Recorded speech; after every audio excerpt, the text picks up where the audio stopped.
Execution, humanity's grimmest art form. Over the centuries, we've burned, bled, stretched and broken each other in increasingly creative ways. But one method stands out for its sheer spectacle and its eerie modernity. It doesn't involve a sword or a scaffold. It involves a cannon, a live one, pointed at someone's spine. Today, we explore 5 historically and anatomically revolting facts about being blown from a gun, a punishment so theatrical, even the vultures showed up early. Here's how it worked. The condemned was tied directly to the muzzle of a cannon, arms bound, chest or back aligned with the barrel. Then came the shot. One British officer in 1857 described it. When the gun is fired, the head is seen to go straight up in the air some 40 or 50 feet. The arms fly off right and left. The legs drop beneath the muzzle and the body is literally blown away. Not a vestige remains. Imagine the human form reduced to velocity. Torso gone, organs vaporized, bones projectiles. The explosion didn't just kill, it erased. Despite popular belief, this wasn't a medieval European punishment. It became infamous under British colonial rule in India, especially during the 1857 Indian Rebellion.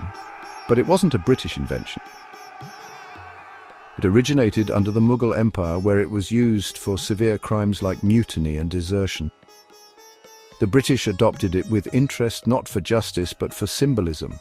They needed to show not only that rebellion would be punished, but that it would be punished in the loudest, most visceral and most demoralizing way imaginable.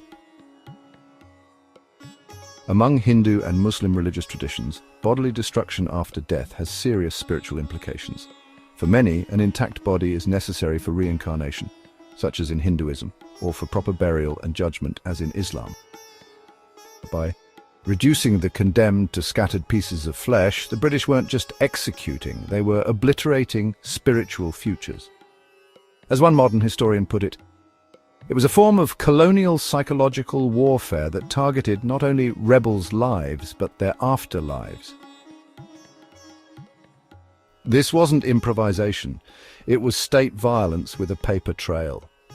Military logs and journals from the rebellion of 1857 list dozens of executions by cannon, including June 10th, 40 sepoys of the 54th Regiment, blown from guns at Peshawar. July 8th, a captured rebel blown from a gun at Aurangabad. November 16th, 2 sepoys executed at Agra, reportedly with birds and dogs descending immediately after. Execution wasn't just punishment, it was theatre of obedience. Animals were frequent participants in these spectacles. Reports from Delhi, Meerut and Cawnpur describe vultures circling even before the cannons fired, drawn by the smell of blood from prior executions. One officer recalled, Birds of prey hovered. The dogs came later. Flesh rained down like hailstones. And the crowd wasn't always safe. In one case, a cannon was accidentally loaded with grape shot. Spectators were hit with shrapnel. Several had limbs amputated. Even the British soldiers, standing too close, were injured by flying bone fragments. Another execution went awry when a victim slipped partially out of his restraints. The cannon misfired. A sergeant tried to end it with a pistol. The gun misfired 3 times. Finally, a rifle shot ended his suffering. Blood poured from his face like water from a briskly handled pump. To the British Empire, blowing from a gun wasn't just punishment, it was policy, propaganda, a carefully aimed warning fired straight into the collective psyche of a colonized people. The British called it law, but in practice it was a bullet-pointed sermon about obedience, delivered with human remains. Although the practice peaked during the Indian Rebellion of 1857, blowing from a gun did not vanish immediately afterward. The British continued using it sporadically into the late 19th century.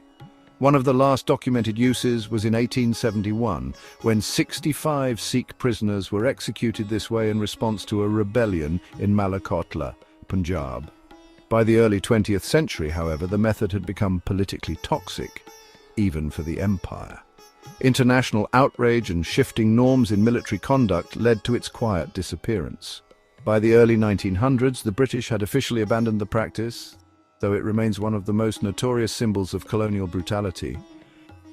So ends the tale of a punishment so violent it turned justice into shrapnel, a method designed not just to end lives, but to erase them from memory, religion, and even anatomy, I'm Dr. Islington, and as always, stay curious, but most of all, stay gross.